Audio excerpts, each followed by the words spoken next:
माझं नाव नासिरुद्दीन आहे. 10 बोंड हे केलेले आहे. इथले दिसले हा किती आलं 63 ग्रॅम आहे. 63 ग्रॅम आहे. काका तुम्ही सांगा 10 बोंड वेचलेले आहेत आणि वजन त्याचं 66 ग्रॅम भरलं आहे. 63 म्हणजे एका बोंडाचं वजन किती 6.6 6.3 ग्रॅमच्या पुढे आलं. 6 बोंडच्या पुढे. आता तुमचं नाव सांगा. विजय टोळे. 10 बोंड वेचलेले आहेत ही. हा? 10 बोंड वेचलेले आहेत आणि वजन किती आणि आलं त्याचं वजन 6.3.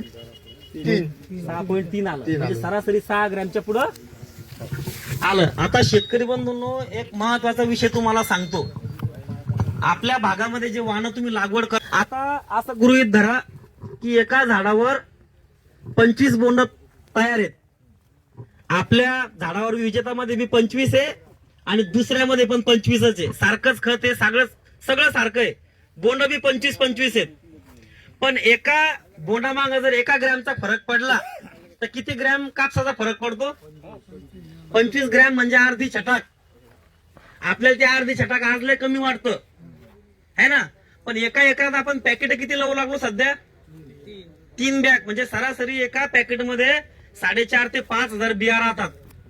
आपण 4,000 बिया धरल्या समजा उगून आलेल्या, तर 3 पॅकेटामध्ये किती झाडं होतील?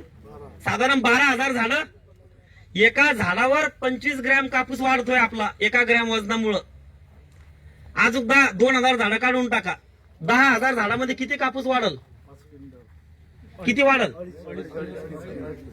वाढल 2.5 क्विंटल आहे का नाही? म्हणजे 1 ग्रॅमनं 2.5 क्विंटल कापूस वाढतो. जर अर्धा ग्रॅम बी वाढला, अर्धा ग्रॅम, तरी किती वाढल?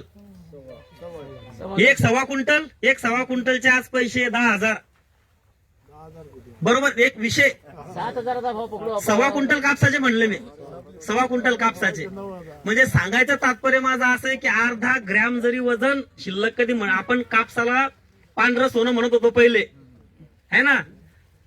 पहिले पांढऱ्या कापसाचा आणि सोन्याचा भाव सारखाच होता. पण आता सोन्याचा भाव किती, कापसाचा भाव कुठे येतो नंतरचा विषय.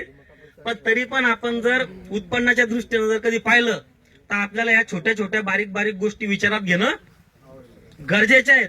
म्हणजे वजनदार जर कापूस जर असला तर आपल्या उत्पन्नामध्ये वाढ होते.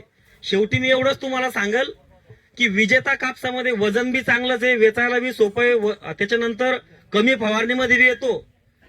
तुमच्याकडे जे वाहनं वापरता ह्या सगळ्या गोष्टी त्याच्यामध्ये तुम्हाला सापडतील. पण आणखी एक गोष्ट याच्यामध्ये आणखीन खास आहे. कोण म्हणलं?